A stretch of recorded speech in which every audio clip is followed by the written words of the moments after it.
Pour la gloire de Dieu. Mettons-nous, s'il vous plaît. Bien-aimé, Jésus au milieu de ses apôtres. Mais c'était à quel moment? C'était après le phénomène de la résurrection.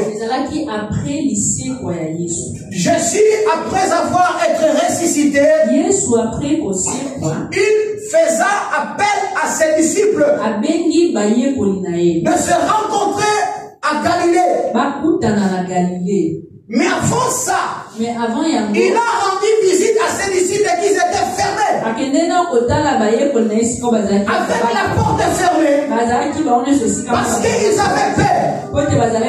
Parce qu'ils craignaient les autorités de ce monde. Parce qu'ils craignaient que la promesse ne s'accomplisse point. Parce que Jésus avait promis à ses disciples de ressusciter le troisième jour. Et pendant que Jésus était mort, les autorités de la ville ont musclé la sécurité sur la tombe de Jésus pour empêcher sa résurrection. Mais la Bible dit, bien-aimé, que quand Jésus était ressuscité, même les gardes qui gardaient la tombe de Jésus, la Bible dit qu'ils dormaient. Ils ne savaient même pas quand est-ce que Jésus était ressuscité. Et quand ils se sont réveillés, ils ont vu que la tombe était vide. Le tombe était vide. Ils ont regardé l'intérieur. Il n'y avait personne. Bien dans le Seigneur. Dans la tradition juive, si quelqu'un est sur la table en train de manger, dès qu'il finit de manger, il prend les serviettes. Il arrange très bien. Ça veut dire il a fini. Mais s'il lave les mains, mais il le trouve, il lève les serviettes comme ça. Si le servant passe, le serviteur passe, il trouve que le serviette est en désordre. Ça veut dire qu'il va revenir. Mais quand Jésus ressuscite, il est sorti. Il est allé visiter ses disciples sur le chemin de Maús. La Bible dit à l'intérieur de la tombe. Quand les soldats ils sont entrés, ils ont trouvé que le linge par lequel ils ont couvert le corps de Jésus était bien rangé. Sur la croix, avant de mourir, parmi les 7 paroles qu'il avait prononcées, qu'est-ce qu'il avait dit? L'un de cette parole avait dit: tout est accompli. C'est pour cela quand il ressuscite, il range ses affaires pour dire que ton problème par lequel il est venu ici dans ce monde, il a déjà résolu. Il a résolu le problème de ta maladie. Il a résolu le problème de ton voyage. Il a résolu le problème de tes enfants. Il a résolu le problème de tout ce qui t'est dérangé. Jésus déjà l'a résolu. Il a rangé ses affaires et il est parti. Amen, l'église. Après, il ordonne à ses disciples. Quand il est entré dans la maison là où ils étaient fermés, déjà première chose, il entra dans cette maison sans ouvrir la porte. Miraculeusement. Parce qu'il avait bénéficié d'un corps glorieux. Un corps qui n'a pas besoin qu'on ouvre la porte pour qu'il entre. Il entre directement dans la porte. Il touche le mur comme ça. Il est déjà à l'intérieur. Et quand tous ses disciples, les disciples commencent à s'étonner. Mais comment il est entré? Et qui est la personne? Il a dit: regardez, c'est comment je suis. Je ne suis pas l'esprit, mais je suis. J'ai ma chair et j'ai mes os. Touche-moi pour voir. Si je ne suis pas celui qui a été crucifié. Les gens vont toujours constater que c'est la même personne. Mais avant, qu'est-ce qu'il a fait? Il les a soufflé. Et il leur dit: recevez le Saint-Esprit. Bien dans le Seigneur, cet après-midi, il y a un vent qui va souffler ta vie. Et certainement, dès qu'il soufflera ta vie,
n'ai pas à vous reconnaître les temps. Mais c'est à mon Père. Mais au moins, bien dans le Seigneur, je dois m'en aller pour que le Père accomplisse sa promesse.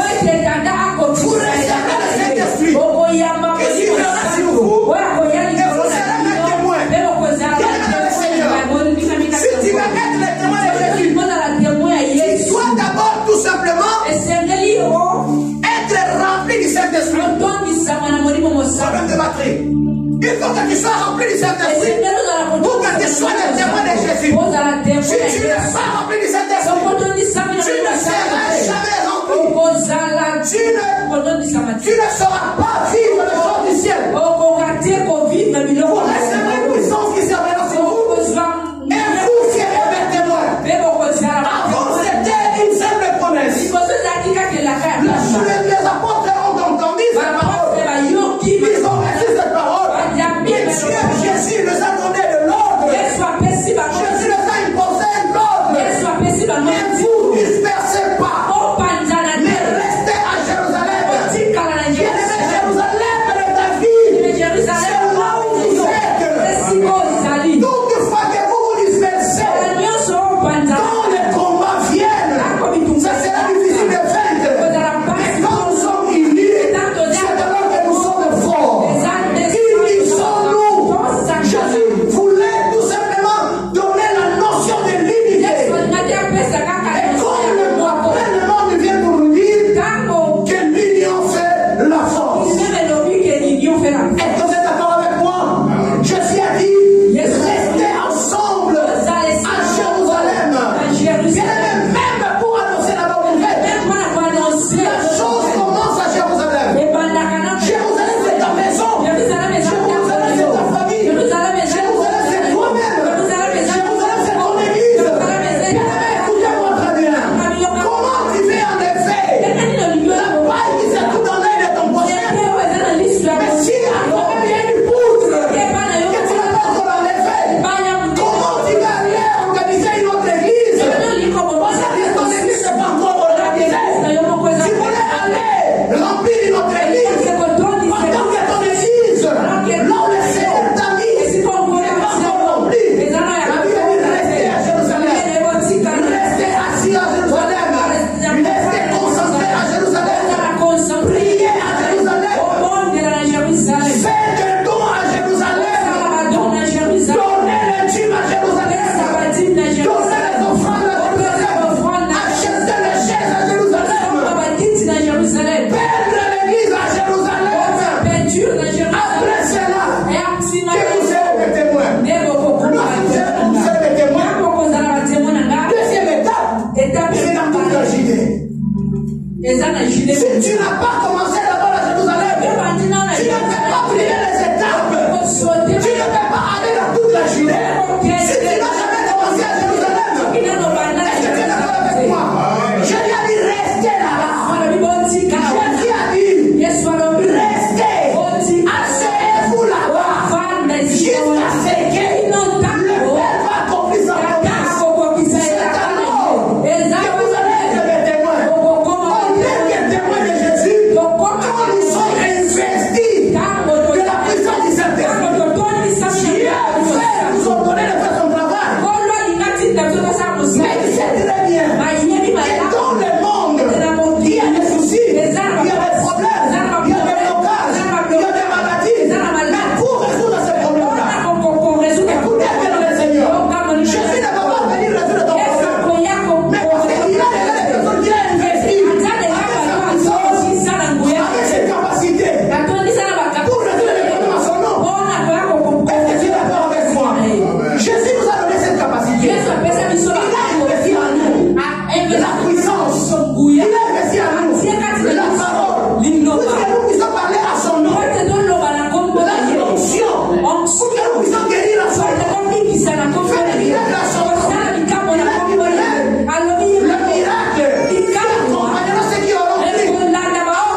Mais c'est le terme, hein, Dieu dans un corps.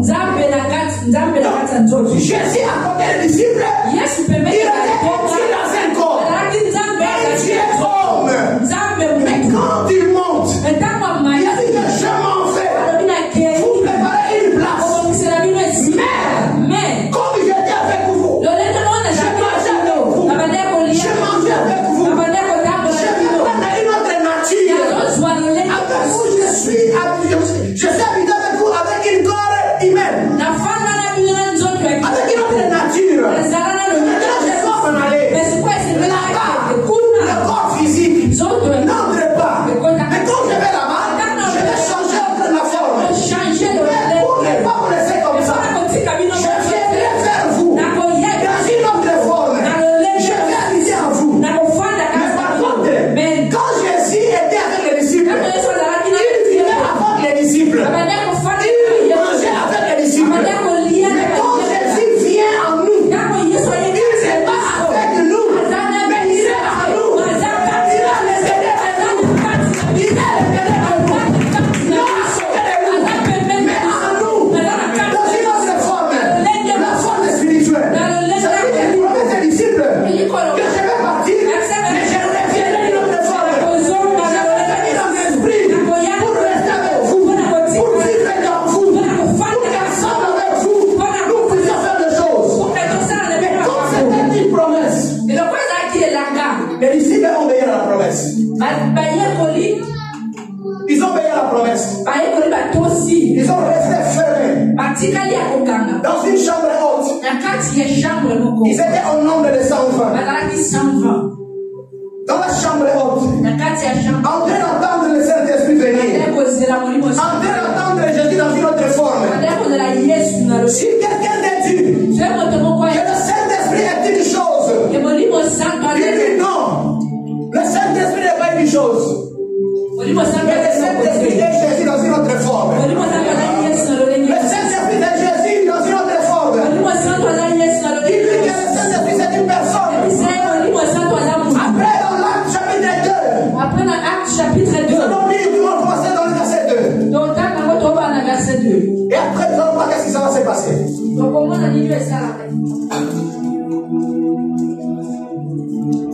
Acte chapitre 2, verset 2. Commençons au moins à pour une bonne compréhension. Les jours de la Pentecôte, c'est quel jour? Ils étaient tous ensemble dans le même lieu. C'était quel jour? Les jours de la Pentecôte. Ok. Ils étaient tous ensemble dans le même jour. Virgule. Amen. Hein? Les jours de la Pentecôte. C'est pas la pole. Alors on y va. Le jour de la Pentecôte. C'est quel jour? Aujourd'hui. Amen. C'est le jour de la Pentecôte. Mais c'est aujourd'hui, c'est quel jour? Il faut comprendre les choses. Quand il a passé qu'il y a la présence, on raté. Amen.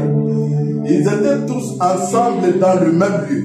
Le jour de la Pentecôte, les disciples étaient ensemble dans un même lieu.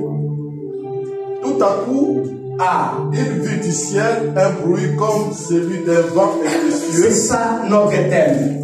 Et il remplit toute la maison où ils étaient assis. Amen. Tout à coup, il vint du ciel un bruit commun d'un vent impétueux.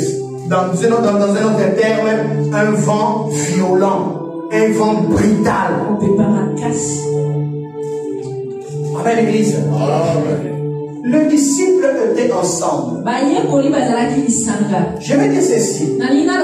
Vous savez, quand nous marchions ensemble, nous avons de résultats plus que quand nous sommes en train de marcher dans un autre dispersé. Dans l'unité, Dieu agit et il y a beaucoup de choses qui arrivent dans la vie de la personne. Mais quand nous sommes dispersés, il n'y a pas ce le résultat. Le résultat sont moins visibles. Mais ici la Bible dit, premièrement, ils ont reçu la promesse. Vous savez, bien-aimé, il y a des fois tu pries, mais quand tu pries, tu ne fais pas allusion de ce que Dieu t'a dit. Qu'est-ce que Dieu t'a dit? Pour que tu le rappelles la chose. Pour que tu le rappelles la promesse. Mais si tu n'as pas de promesse avec Dieu, comment tu vas réclamer? On réclame le droit quand on le reconnaît. Est-ce qu'on est d'accord? Ici, les disciples de la Bible dit, ils ont reçu la promesse de la venue du Saint-Esprit. Avec condition de ne pas se disperser, de rester ensemble. Ce qui nous manque aujourd'hui, c'est l'unité de vivre ensemble. C'est ça ce qui nous manque. Or, Dieu n'est pas dans la division, mais Dieu est dans l'unité. Parce que lui-même Jésus a dit, moi et le Père nous sommes un. Et soyez un avec moi, comme moi je suis un avec le Père. Alléluia. C'est ça qui est dans le Seigneur. Si nous voulons voir la manifestation du Saint-Esprit, tu diras pas la manifestation dans ta vie. Ne soyez pas isolés. Unissez-vous. Soyez un avec Dieu, avec le Saint-Esprit. La Bible dit qu'ils ont reçu la promesse. Mais pendant qu'ils attendaient l'accomplissement de la promesse, d'abord ils sont restés unis. Ils avaient un seul idée. Ils parlaient le même langage. Ils habitaient tous ensemble. Ils partageaient le pain. Et la Bible dit ce jour-là, ils étaient en prière. Aussi le problème. Si tu veux voir la manifestation du Saint-Esprit, il faut être dans la prière. Si tu n'es pas dans la prière, comment tu vas voir la puissance du Saint-Esprit? Comment tu vas voir la manifestation du Saint-Esprit? Comment tu vas être rempli du Saint-Esprit? Si tu n'es pas dans la prière, ici les apôtres étaient dans la prière. Et tout à coup, il y a eu un bruit comme d'un vent impétueux, un vent violent. Bien-aimé dans le Seigneur. La Bible dit après cela, papa José, qu'est-ce que la Bible dit? Des langues semblables à des lampes de feu leur apparurent, séparées les uns des autres, et se posèrent sur chacun d'eux. Les langues de feu posèrent sur leur tête, le sépara entre eux. Et ils furent tous remplis du Saint-Esprit. Ils furent tous remplis du Saint-Esprit. Et se mirent à parler en d'autres langues selon l'Esprit. Et se mirent à parler de nouvelles langues selon ce que l'Esprit leur a attribué de parler. Continuez, papa. 5. Oh, il y avait en séjour à Jérusalem des Juifs enviés de toutes les nations qui sont sous le ciel. Amen. Amen. Écoutez bien, amen. Merci, papa. Il y a des choses que quand Dieu veut faire une chose dans la vie de quelqu'un, il ne le fait pas dans les secrets. Il le fait toujours devant les témoins. Pour que les gens sachent qu'il n'est pas ce que les gens pensent. Mais Dieu sait qu'il est. Alléluia. Est-ce que tu veux comprendre? La Bible dit ceci. Ces jours-là de Pentecôte, il y avait des Juifs, les hommes pieux, les hommes de bien, les hommes qui comprenaient la parole de Dieu, les hommes qui lisaient la parole de Dieu. Ils étaient venus de Ils sont venus à Jérusalem. C'était pourquoi? C'est pour témoigner l'accomplissement de la promesse que Jésus avait laissé à ses disciples. Et la promesse que vous allez recevoir la puissance du Saint-Esprit. Vous allez me recevoir d'une façon puissante comme jamais. Amen. Amen. Et ce jour-là, Jésus est venu brutalement. C'est pour cela que vous voyez, quand il y a la manifestation du Saint-Esprit, il y a toujours des trucs bizarres. Des tremblements. Les gens tombent. Les gens crient. Vous savez, quand quelqu'un commence à parler en langue pour la première fois, il dit des choses que... Tu écoutes, il joue, ou il parle. Non, il joue pas, il parle. Alléluia. Parce que de la façon où ils ont reçu le Saint-Esprit, c'était une façon brutale. Comme un vent fort, un vent violent. C'est pour cela qu'il est dans le Seigneur. Si quand un vent violent souffle dans la nature, détruit, déforme l'environnement, aujourd'hui, le vent violent va souffler, mais ça va transformer. Amen. Ça ne va pas déformer, mais ça va transformer. Alléluia.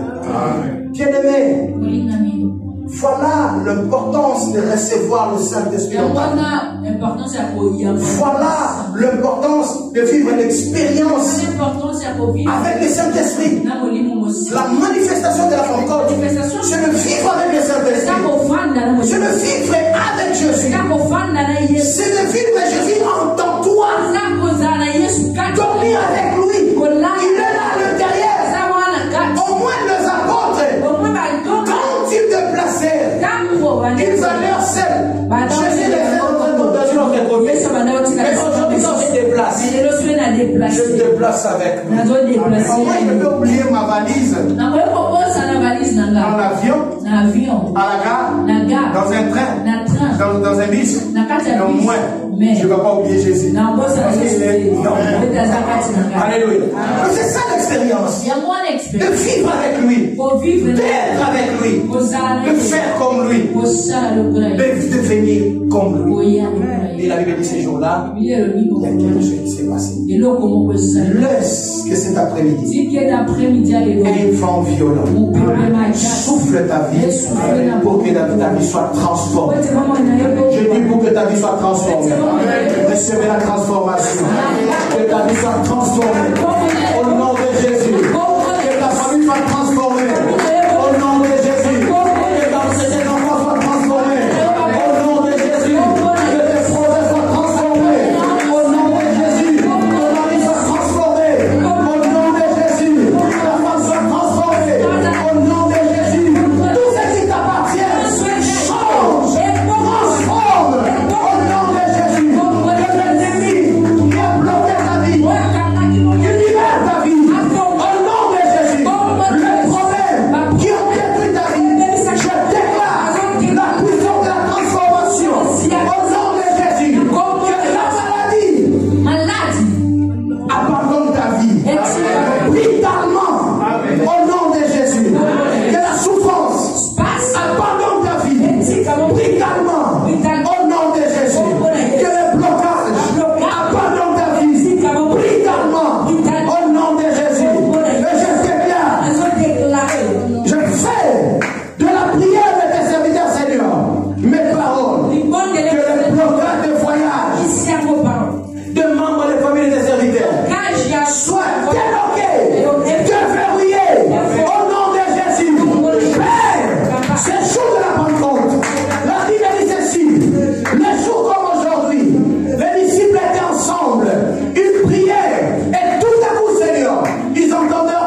Mon frère qui avait des soucis.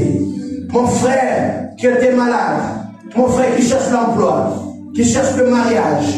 Ma soeur, que les enfants tardent pour venir. Je sais qu'ils vont venir. Seigneur, à compter de ces jours, nous sommes en train de nous préparer pour recevoir les enfants. Au nom de Jésus. Le vent de la Pentecôte va te ramener les enfants. Le vent de la Pentecôte va te ramener la paix. Le vent de la Pentecôte va te ramener la joie. Le vent de la Pentecôte va débloquer ta vie. Le vent de la Pentecôte va te consoler. Le vent de la Pentecôte va te donner la paix. Le vent de la Pentecôte va te lever. Le vent de la Pentecôte va te bénir. Au nom de que Dieu te bénisse. Applaudissons encore pour la gloire de Dieu.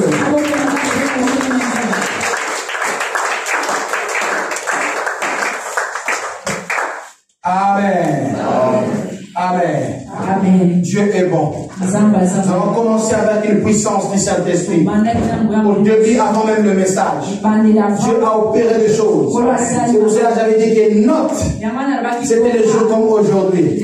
C'était aujourd'hui, le jour de la Pentecôte, quand le Saint-Esprit est venu. Maintenant,